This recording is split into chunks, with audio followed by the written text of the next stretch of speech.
Olá, queridos e queridas. Olha, meu cabelo tá bonito hoje. Vamos então começar aqui a nossa live.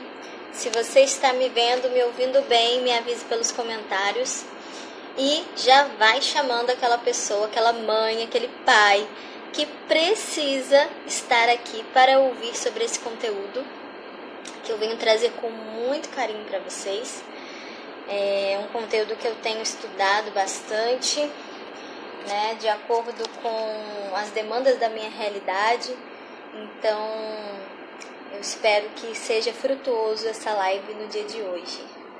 Vamos ver se o Instagram ajuda a gente compartilhando. Olha aí, entrou uma pessoa. Seja bem-vinda, Andressa.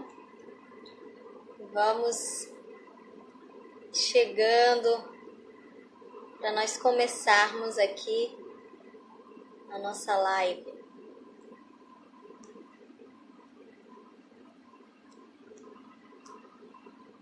Olá, Gi já tá aí, minha mãe, Leca Coach, seja bem-vinda.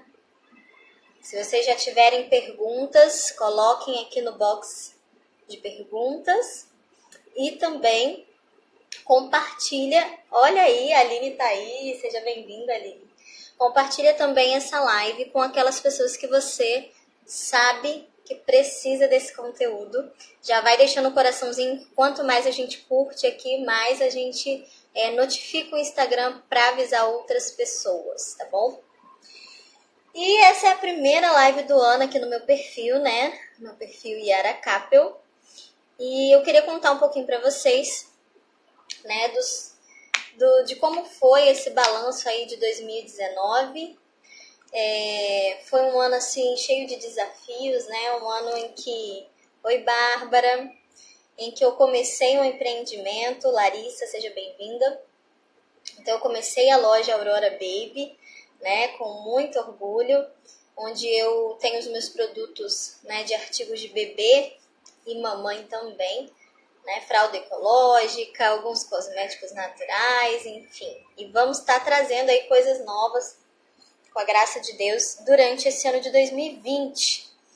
E no ano passado, né, eu tive algumas experiências também muito interessantes aqui no Instagram.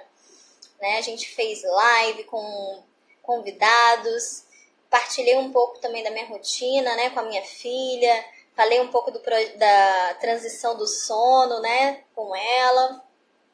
E esse ano eu decidi, então, que eu iria embarcar de cabeça também nesse mundo aí de desenvolvimento infantil. Então, essa é a abertura aí, né? Sintam-se, assim, muito honrados, porque vocês estão participando de uma abertura de um projeto que mais pra frente eu vou estar avisando para vocês, vou estar falando.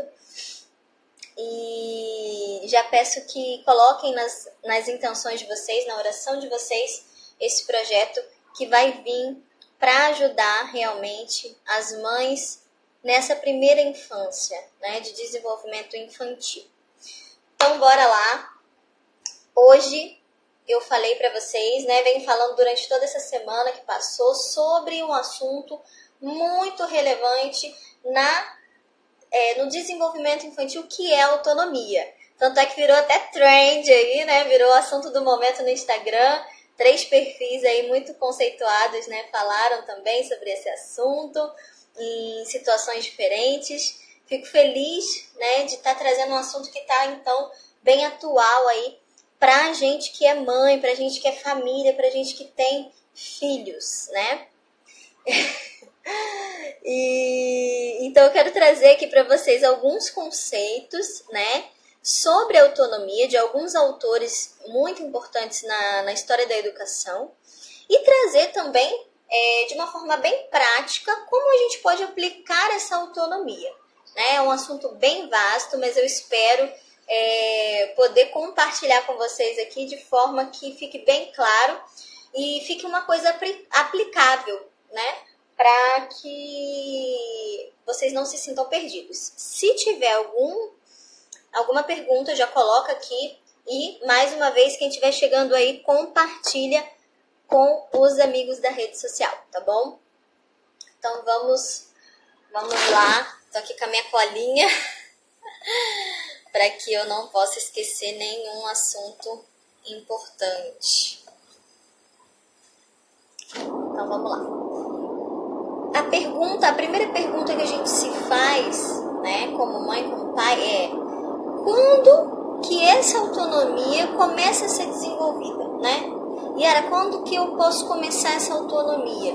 Eu tenho visto, né, que eu não estou praticando esse hábito com o meu filho. Fala, gêmea, tudo bem? Eu não estou estimulando ele, né, nos afazeres em relação a essa temática de autonomia. E eu queria saber, então, como é que eu começo, né? Como é que eu posso fazer isso? E antes da gente responder essa pergunta, né, eu quero trazer aqui os conceitos que formulam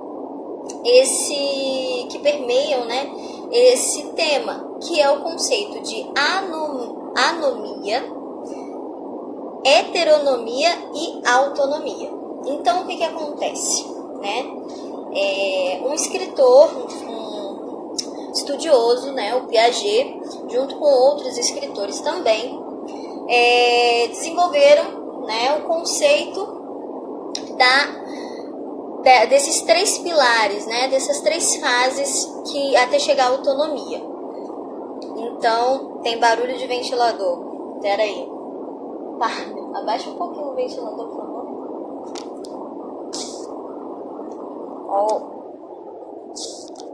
Agora melhorou. Já pedi aqui pro mozão baixar o ventilador. Então, vamos lá. Esses 3 conceitos, eles são muito importantes para que a gente possa entender exatamente aonde a autonomia se enquadra, tá?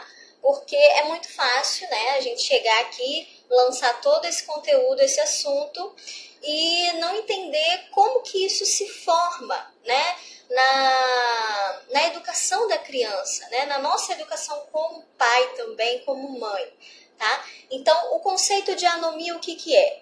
É um conceito onde a criança não tem ali uma autonomia, né, não tem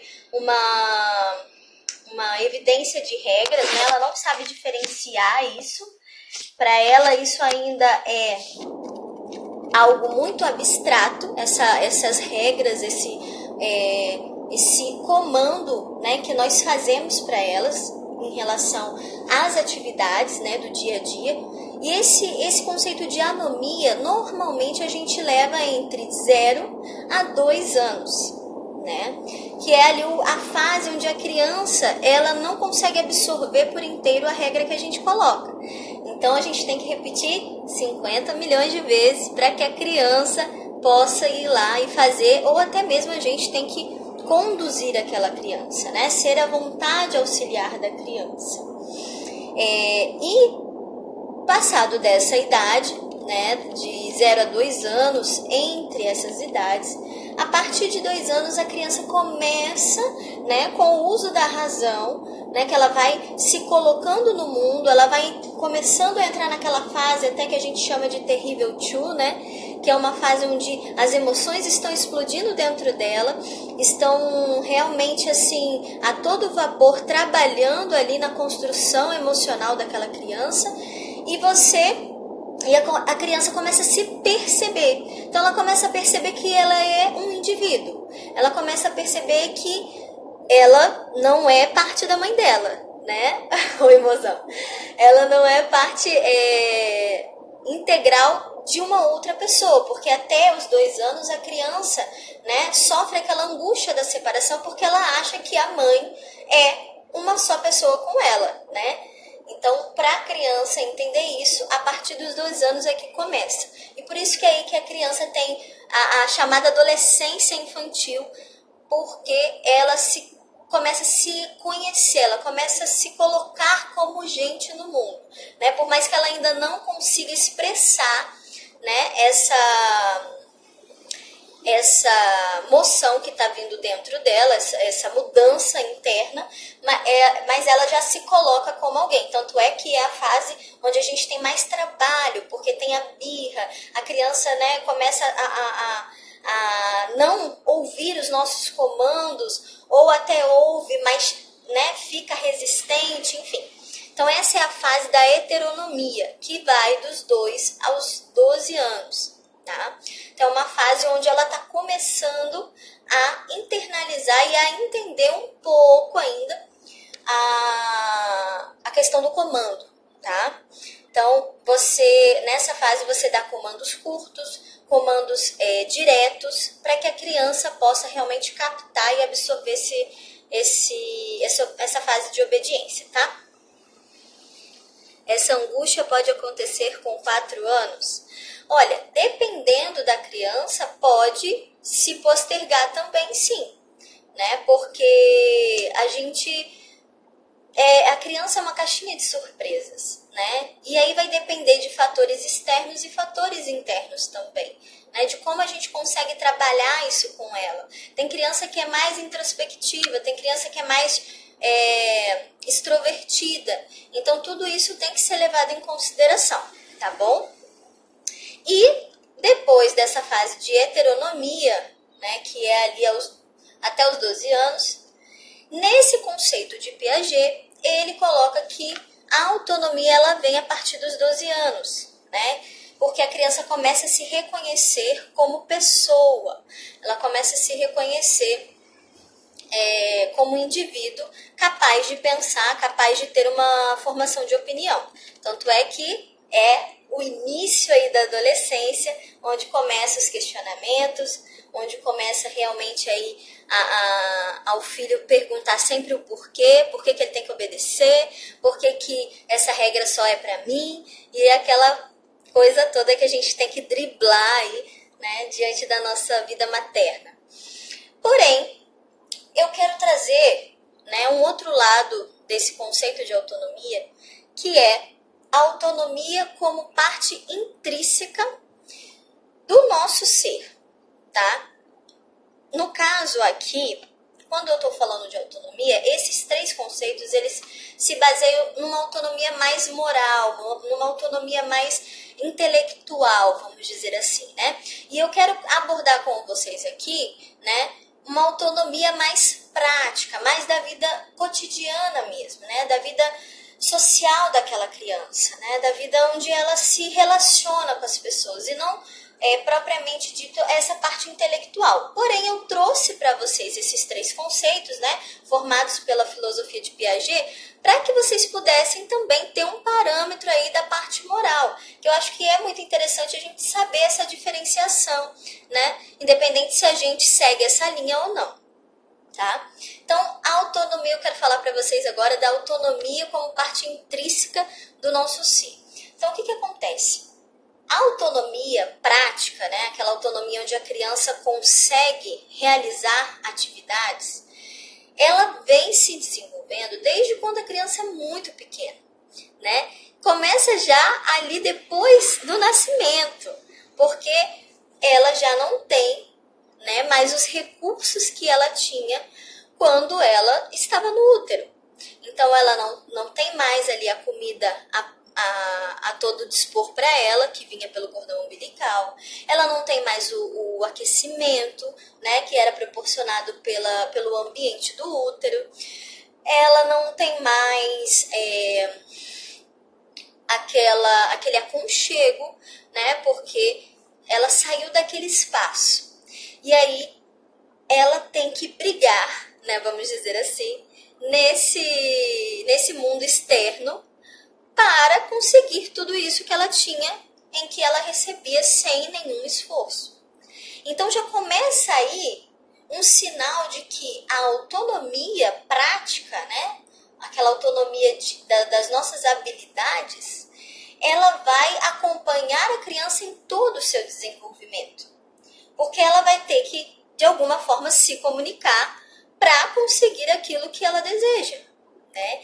E aí a gente consegue perceber a evolução dessa autonomia em toda a fase do bebê, né? Então a gente vê que no início, quando ele é recém-nascido, o meio de autonomia que ele tem, né, para conseguir essas coisas que ele tinha no útero é o choro, né, é a comunicação do choro.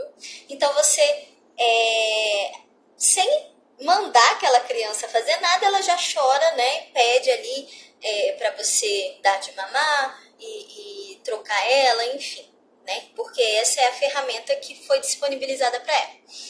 Depois, né, ali por volta dos 3, 4 meses, né, a criança começa a perceber que tem, né, pessoas ao seu redor, começa a olhar mais fixamente, começa a querer interagir com esse mundo exterior, né, começa a querer rolar, começa a querer sentar. Então, tudo isso é parte orgânica do nosso ser, né? Então, não adianta nem a gente forçar, porque cada criança vai desenvolver isso num tempo proposto, né, por ela mesma. Então, por isso que a autonomia, nesse sentido prático, ele pode ser considerado, né, um fator em que a criança se desenvolve desde a tenra idade, tá?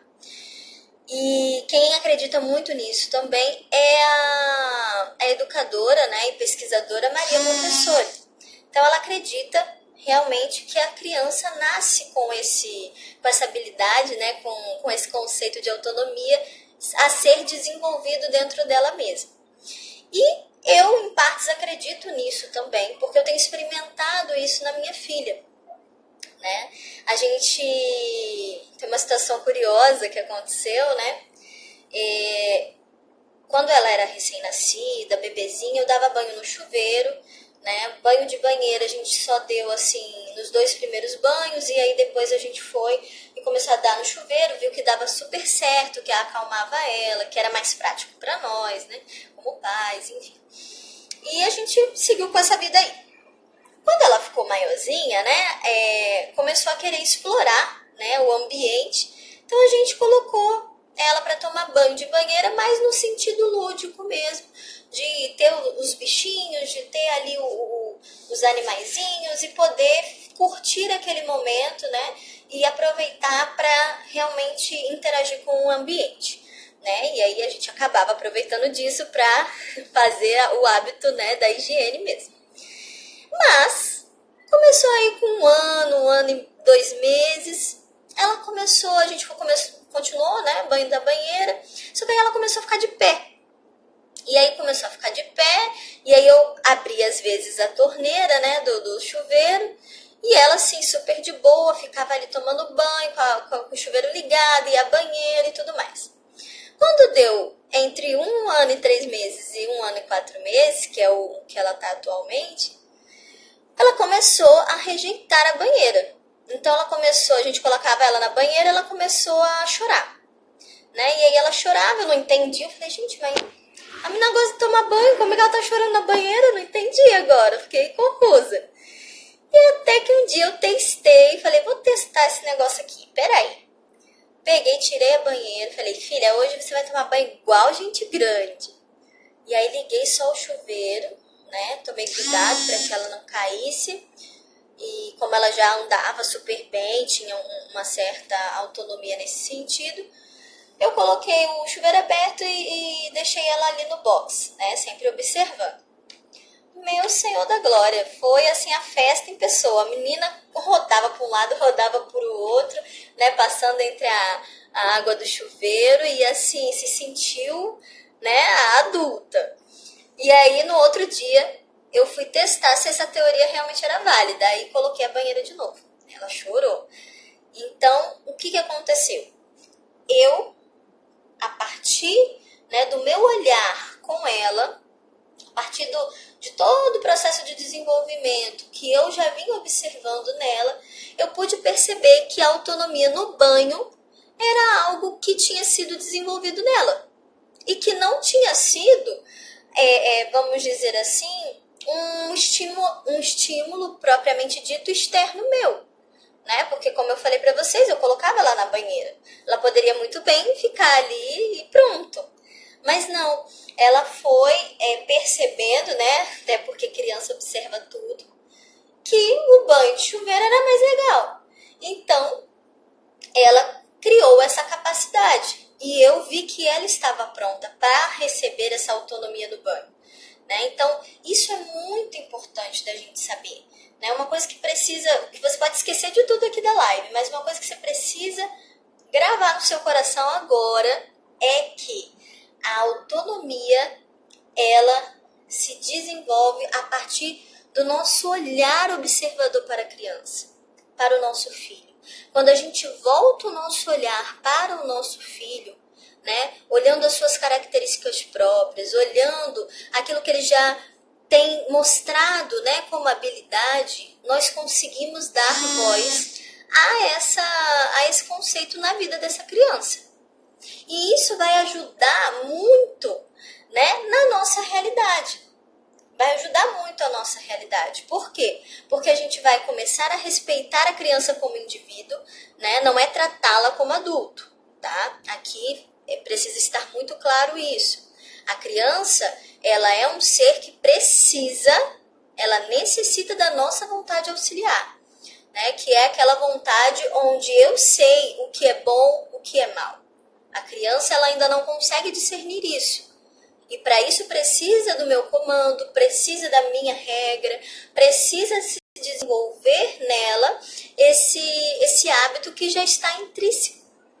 Porém, quando você olha e respeita o limite da criança, no sentido de realmente se colocar, né, no lugar dela, do que ela pode já fazer, você começa a tornar a criança, né,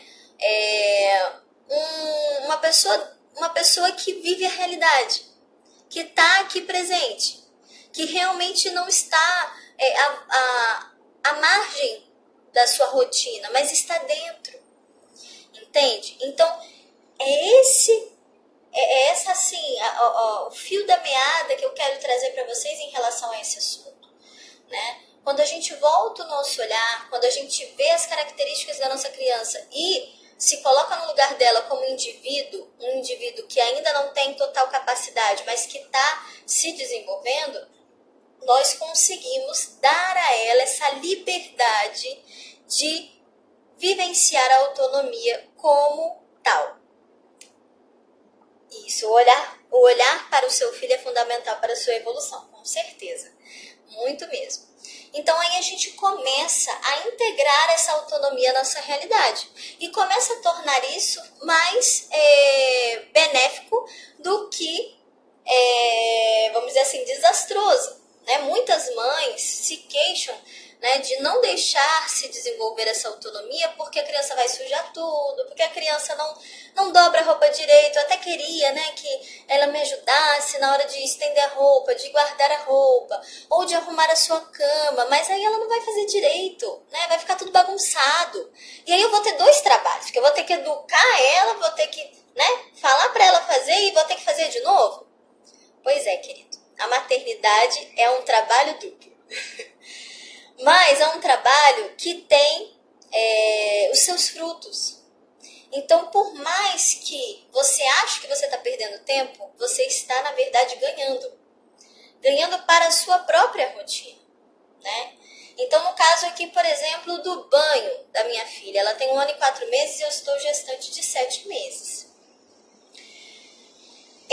Essa habilidade que ela vem desenvolvendo, né? Como eu falei, foi algo que foi motivado ali dentro dela, da observação dela, da gente, né, fazendo esse hábito, e ela por si só começou a querer também trabalhar isso, e eu prontamente, vendo que ela era capaz, atendi a esse pedido, né, com todas as precauções para a criança não cair.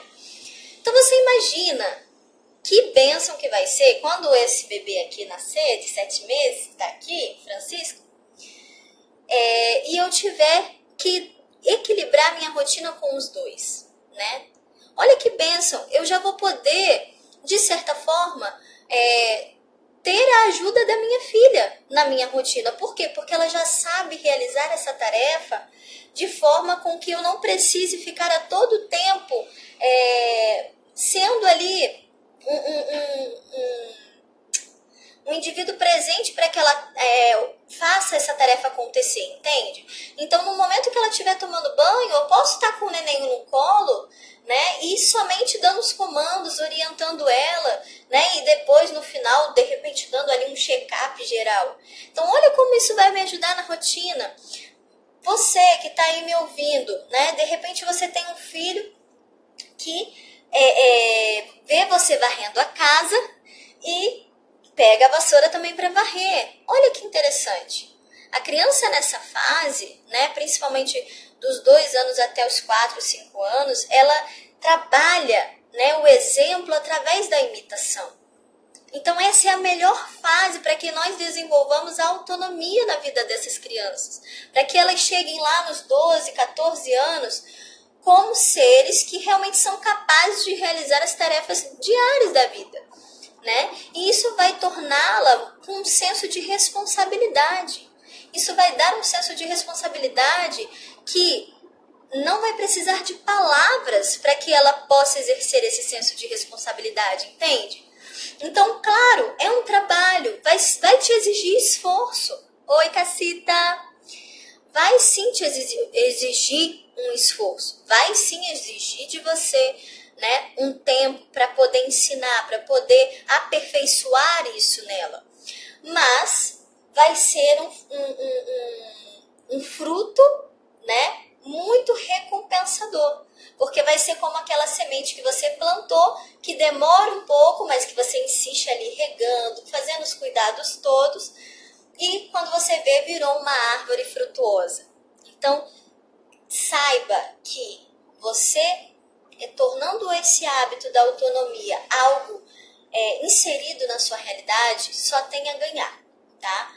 Ganhar em liberdade, ganhar na sua rotina, né? Você vai poder gerar naquela criança um valor da vida dela. E aí eu quero trazer para vocês, em relação a isso, o conceito da atmosfera do lar.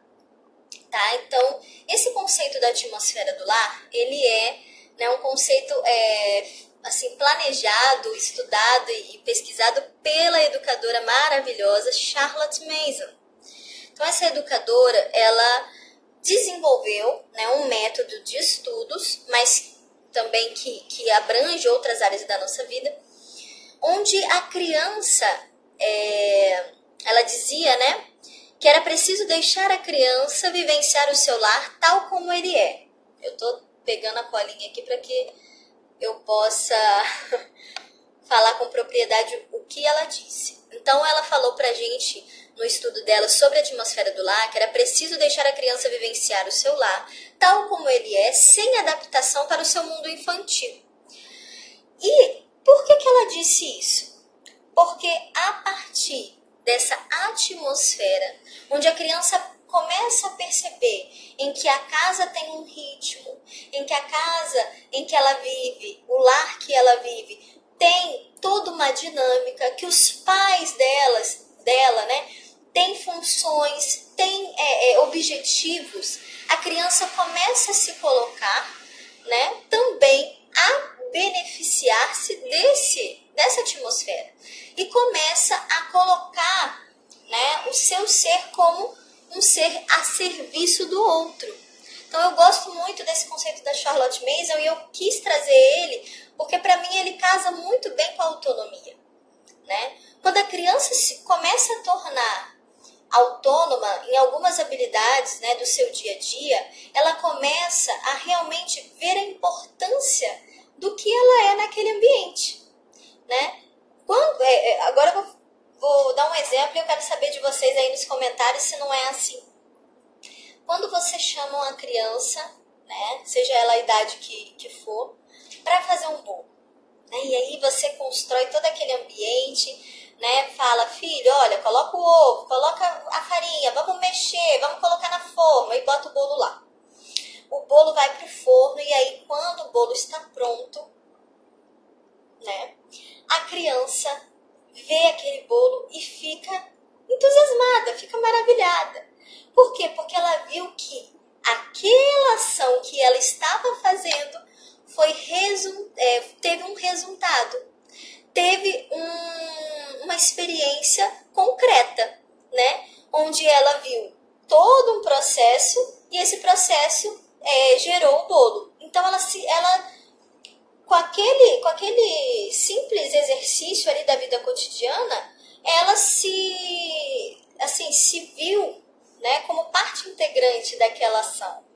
Então esse é o conceito da Charlotte Mason sobre a atmosfera do lar. Você tornar a criança parte integrante desse lar, né? Por que ela fala que a gente não deve aí fazer adaptações ao mundo infantil?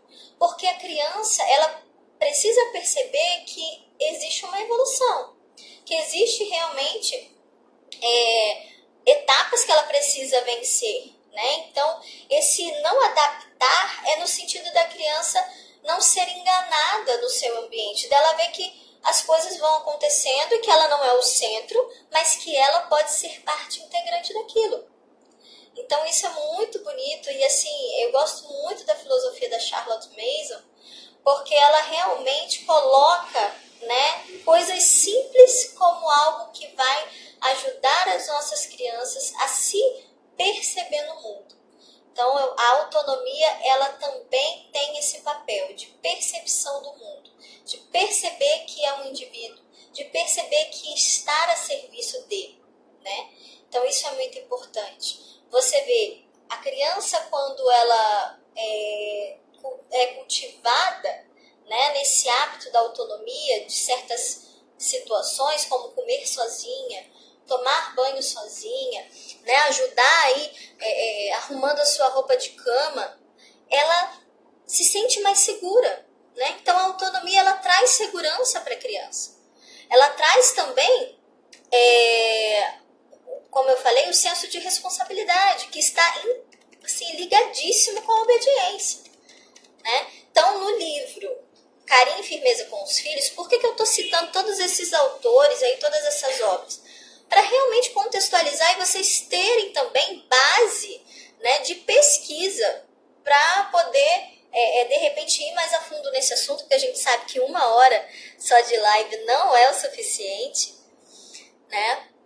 Mas eu quis trazer esses autores para que você pudesse, né, ver também aonde eu tenho me embasado, né, em relação ao desenvolvimento infantil. Eu venho muito tratando desse assunto por conta da minha realidade com a minha filha, né? Eu desde quando eu casei, eu venho pesquisando sobre a maternidade, isso sempre foi aflorando dentro de mim, e eu sempre gostei muito de me informar, de me formar mesmo, porque eu acho que a maternidade, ela é sim, né, uma essência da mulher, ela é o nosso auge de maturidade, mas nós não precisamos parar somente nisso, nós podemos sim, né, sermos aí especialistas, né, na maternidade, estudando, tentando compreender aquilo que a gente ainda não consegue, ou compreender aquilo que ainda a nossa maturidade, né, como pessoa não atinge. Então eu acho super válido, a gente que é mãe está sempre se atualizando, né? A nossa maternidade não precisa ser uma maternidade, eu nasci assim, eu cresci assim, vou morrer assim. Né? A gente pode realmente buscar meios, buscar informação para que a gente desenvolva aí de uma forma em que seja saudável, né, para os nossos filhos, que nós sejamos esse apoio emocional mesmo dos nossos filhos, né? Como eu falei no início, nós somos essa vontade auxiliar. Essa vontade auxiliar, ela é muito importante, né? Na aula de obediência, a Samba Marceli falou muito bem, né, que nós somos a referência de bem, né, do bom, do verdadeiro e do belo. Então, nós precisamos, ao máximo, trabalhar esses 3 pilares, né, no nosso cotidiano, tá? Então, trabalhar a bondade, trabalhar a verdade, né, na nossa criança, e trabalhar a beleza, né, e dar a ela esse suporte onde ela ainda não consegue, né, onde ainda para ela não está construído aí a sua capacidade intelectual e moral. É a partir dos pais, é a partir do exemplo dos pais e do direcionamento dos pais é que as crianças vão poder, naquela fase, né, porque eu comentei do Piaget de 12 anos, a partir, né, a fazer realmente as suas escolhas pautadas na bondade, na verdade, no belo. Mas tudo isso precisa ser colocado para a criança. Precisa ser colocado, né? A criança é um ser em que é uma esponja. Então, ela absorve tudo de todo mundo, né? Mas ela tem como referência principal nós, pais. Então, não deixa isso se perder. Se você está me assistindo aqui e de repente saiu do teu controle, ou ainda você não conseguiu tomar as rédeas disso, pensa um pouquinho, volta algumas casas e reflete como está sendo a sua paternidade, como está sendo a sua maternidade. Perceba se você não está, de certa forma, querendo controlar tudo para essa criança. Muitas das vezes nós queremos dar os passos que as crianças são capazes de fazer, né? Nós queremos aí apressar o almoço, né, para que ela não suje, para que ela coma tudo. Nós queremos apressar o banho porque não vai ficar limpo como deveria, e aí eu não vou deixar ela tomar banho sozinha por conta disso. A gente quer, né, que os nossos filhos sejam obedientes, sejam organizados, mas nós não damos oportunidade para eles serem trabalhados nisso. Então, quando os brinquedos estão jogados na sala, você não dá oportunidade deles te ajudarem a guardar esses brinquedos. Você simplesmente vai lá, vai tomar banho, deixa que eu aguardo, e aí guarda correndo, e aí eles sempre, né, vendo essa brecha, vão imaginar que essa é a vida real, de que tudo vai estar à disposição deles, de que tudo vai estar ali em prontidão para eles, e aí gera na vida adulta um conflito, né, onde a criança que foi sempre estimulada a não corresponder às suas responsabilidades, faz com que gere um adulto inseguro, um adulto que não sabe se posicionar, um adulto que realmente não tem voz ativa. Por quê? Porque sempre teve tudo ali nas mãos. Como é que ele vai saber o que fazer? Entende? Então não adianta a gente cobrar do nosso adolescente, não adianta a gente cobrar, né, do nosso filho adulto, se você já tem filho adulto, um posicionamento que isso não foi trabalhado na primeira infância. Nós temos que entender, gente, que a primeira infância é a porta de entrada de todos os valores, de todas as virtudes. Então não adianta você querer trabalhar tudo isso com 12 anos. Aquela criança, ela já está saindo do seu estágio de criança, ela já está indo para um outro patamar. E aí ela já, tudo que ela, né, absorveu nesses 12 anos já está ali. Não tem mais como mudar. É muito difícil. E aí vai depender da capacidade realmente autônoma dela, né, como pessoa, de querer mudar. Né? Mas se a gente trabalhar isso na primeira infância, nós vamos evitar muito lá na frente os nossos esforços. Entende? Principalmente com os nossos filhos, adolescentes, nossos filhos de 5, 6 anos, né? E isso precisa partir de nós pais. Não espere que a criança vá mudar um hábito que você não cultivou. Não adianta você querer que a sua criança com 5, 6 anos comece a ser organizada, comece a guardar os brinquedos se você não cultivou isso nela na primeira infância. Se você não fez com que ela guardasse os brinquedos toda vez que ela bagunçasse. Entende? É muito sério. É muito sério esse assunto da autonomia. Porque ele permeia a nossa vida até a vida adulta. E as consequências, elas são geradas nessa primeira infância, nos primeiros atos da criança. Então, se você estimula essa criança a realmente absorver o senso de responsabilidade, a tomar para si, né, todo ato tem a tua consequência, ela vai começar a entender que a vida como um todo, diante da sua realidade, é assim.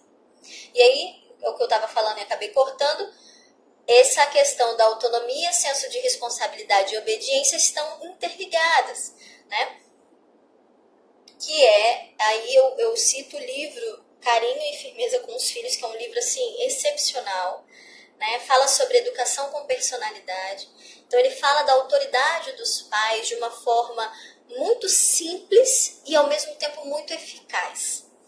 né? Recomendo muitíssimo, é um livro que você pode tanto ler ele de uma forma corrida, né? Do início, meio e fim, quanto ele tem alguns trechos chaves. Então, até isso ele facilita para a vida dos pais. Se você não tem tempo para ler o livro todo, você pega os textos chaves que você vai conseguir internalizar as ideias que estão dentro dele.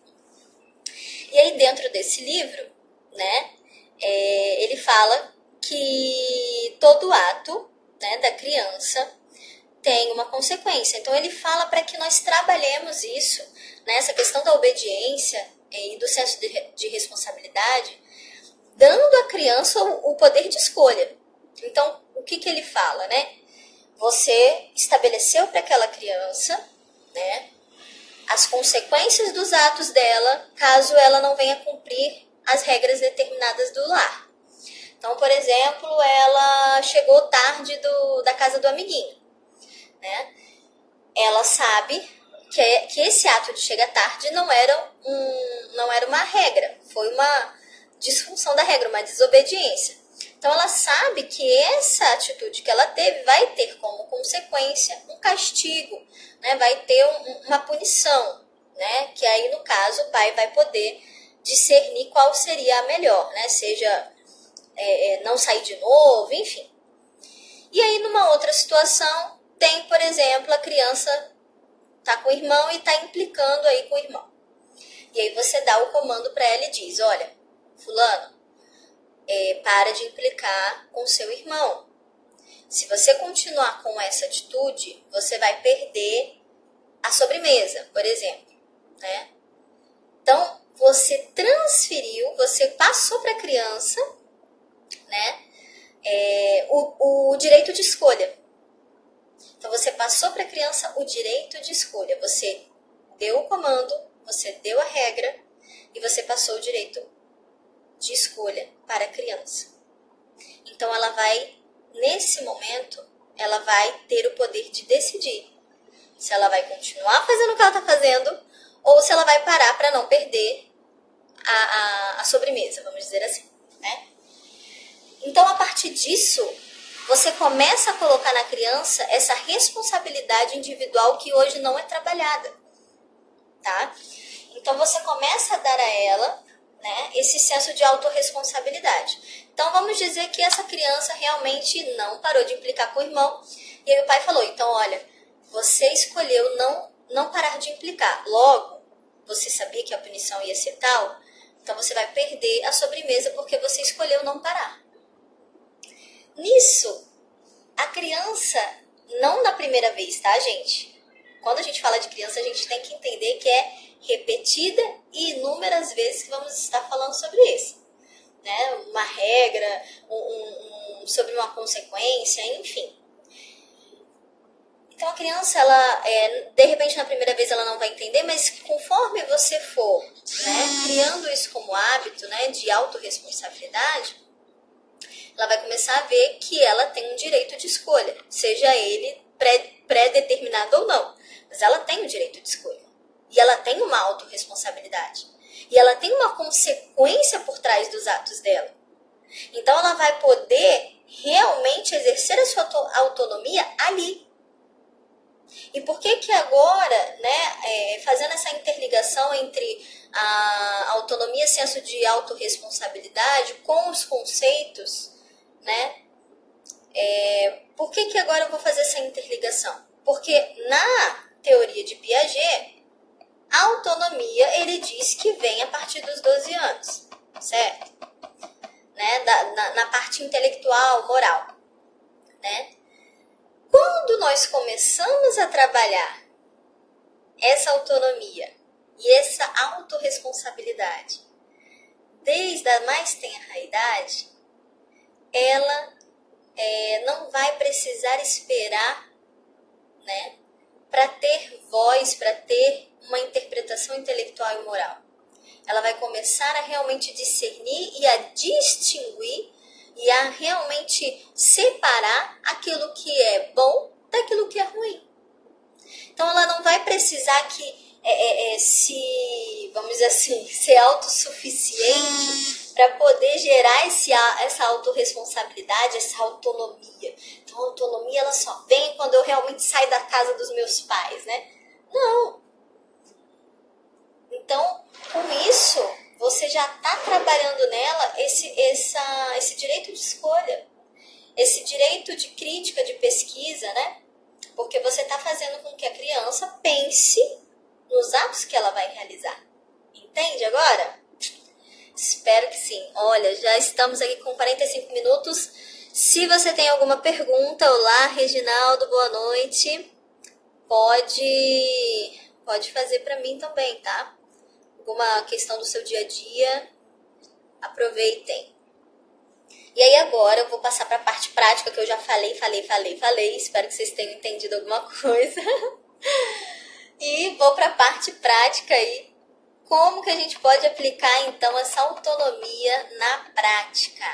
Porque é muito fácil falar, né?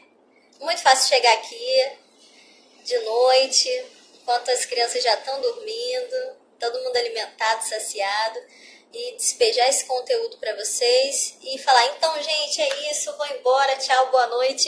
E aí você vai ficar com aquele ponto de interrogação, tipo, tá, entendi tudo o que ela falou, mas eu não sei como é que eu boto na prática. Como é que eu vou botar isso na prática? Eu não tenho essa capacidade toda de absorver e botar na prática. Então, vamos lá que eu vou te ajudar. Peraí. Então, vamos lá. A autonomia na prática, então. Quais são os passo a passo aí que nós podemos fazer para, de certa forma, estimular e gerar isso nos nossos filhos, né? Ao mesmo tempo que é uma habilidade, né, vamos dizer assim, que eu considero, né, junto com Maria Montessori, intrínseca, né, nós podemos, sim, estimular, né, e apropriar, né, fazer com que isso seja propício no ambiente familiar, né, na nossa atmosfera do lar. Até porque se a gente prende aquela criança, ela não vai desenvolver isso, mesmo que seja tão assim orgânico da parte dela, né? A mesma coisa você tem uma criança que você quer que ande, mas você só deixa ela no berço, você não deixa ela explorar a casa, você não deixa ela engatinhar, você não dá meios para que ela possa desenvolver essa habilidade. Então ela não vai desenvolver, ou vai demorar muito mais, entende? Então vamos lá para a parte prática, né? Como que a gente pode ajudar nossas crianças, né?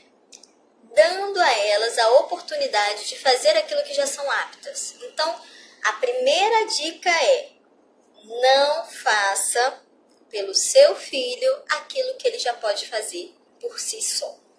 Né? Essa é uma frase de Maria Montessori bem famosa. Então, se o seu filho ele já tem capacidade de entendimento de pegar o lixinho e jogar no lixo, né? Você fazer o comando e ele atender esse comando, deixa que faça, ainda que de repente ele não faça com tanta perfeição, porque isso é natural, né? Ele está aprendendo. Se ele já sabe comer sozinho, né? Ou minimamente comer sozinho, deixe que ele coma sozinho, ainda que leve mais tempo do que o necessário. Aqui uma ressalva, gente. Não estou dizendo que a gente não pode, né? De repente num dia típico, num dia que a gente está realmente mais atarefada, né? Chegar e fazer pela criança, né? De repente está um dia que você tem que sair, né? Que você não está bem, e aí realmente você vai ter que dar na boca daquela criança. Tudo bem, ninguém está falando que não pode, tá? A gente só está dizendo aqui algumas dicas práticas, né? Para quem chegou agora, que possa fazer com que essa criança ela desenvolva essa autonomia, tá certo? Então a criança, principalmente no comer, né? A gente tem hoje aí o método BLW, né? Que ajuda no desenvolvimento motor, né? No desenvolvimento facial também, e que também ajuda na autonomia, né? Onde a criança vai ao encontro da comida e não o contrário, né? Onde a criança manipula os alimentos, né? Consegue ter essa autonomia ali desde os 6 meses de idade, né? Começa a pegar, começa a realmente explorar, né? E aqui, como eu falei mais uma vez, a gente não está excluindo o trabalho que isso dá, obviamente que não, né? Mas nós precisamos deixar as nossas crianças fazerem aquilo que elas já são aptas e aperfeiçoar, tá? Então, deixe que ela faça aquilo que ela já sabe, tá? E se ela não sabe, de repente, comece você a incentivá-la, né? Então, vamos dizer que você quer que ela arrume a cama. Ela não sabe como fazer isso. Você, né, não ensinou. Quando era pequenininho, ela já tem uma certa idade. Então, você vai lá e vai falar, olha, o seu desafio de hoje é arrumar a sua cama. Como é que a gente faz isso? Ah, você primeiro coloca o lençol, depois você coloca a fronha, e por aí vai. Na primeira vez, ela vai botar tudo errado, vai fazer tudo errado, mas você não vai repreendê-la. Você não vai repreendê-la no sentido de, caramba, você fez errado, deixa pra lá, não quero mais a sua ajuda. Não. Você vai mostrar a ela, olha, não é assim, é desse jeito, vamos tentar de novo? E, com isso, você vai também ajudar a criança a perceber a evolução dela nesse processo. Entende? Então, vamos lá. Dar a oportunidade, né, como eu falei, das crianças fazerem aquilo que elas já demonstram habilidade, como tomar banho sozinha, comer sozinha, guardar os próprios brinquedos, né? É importante você ter um mínimo de organização, sim, para que a criança também se sinta segura, né? Você pede para a criança guardar os brinquedos, mas ela não sabe onde guarda. Então não adianta nada. Você precisa mostrar para ela todo o processo. Olha, vamos guardar os brinquedos na cesta lá no quarto. Entende? Para que a criança possa realizar o comando e possa também desenvolver autonomia, de forma prática e de forma sucinta. Deixá-las fazerem, né? Não repreender, né? E sim mostrar a ela que ela pode um pouco mais do que aquilo que ela já fez, tá? Observe a sua criança. Então, veja quais comandos ela tem mais facilidade para atender, né? Se você não tem testado isso, comece a testar, né? Pede para ela pegar o sapato dela. Fulano, vai lá, pega o sapatinho. Pega o sapatinho azul. Isso também, além de estimular a autonomia, você também trabalha outros fatores do desenvolvimento infantil, né? A partir disso. E sempre dar comandos claros, objetivos e curtos. Não adianta você falar, fulano, pega o sapato porque a gente vai sair, vai pra onde não sei onde, vai fazer não sei o quê.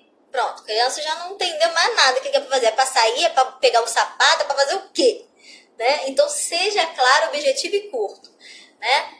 E se é mais de um comando, dê um por vez. E faça valer esse comando. Tá? Para que ela possa entender que é naquele momento, naquele exato momento que ela precisa exercer aquilo. Deixe que ela te observe, né? Deixe que ela te imite. Uma atividade que você esteja fazendo, deixa ela te imitar.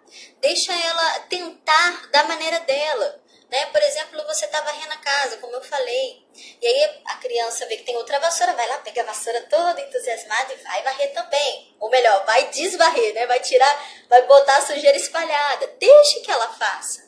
Eu sei, dá trabalho, mas num dia que você puder, né? Nos momentos mais propícios que você puder, deixe. Para que ela entenda que ela faz parte dessa atmosfera do lar e que ela pode sim realizar essa tarefa. Né? De repente, compre para ela um joguinho de vassourinha e pazinha, né? Para que ela também possa ver, caramba, é do meu tamanho, eu vou fazer e bababá. Minha filha gosta muito de fazer isso. E os serviços do lar não precisam ser terríveis, tá? Eles precisam ser estimulados de uma forma muito bela, porque os serviços do lar, ele vai ajudar a criança a ser autônoma em toda a sua vida. Imagina essa criança morando sozinha, ou até mesmo casando, ou até mesmo numa república. Então ela precisa, né, desenvolver esses atos mínimos, tá?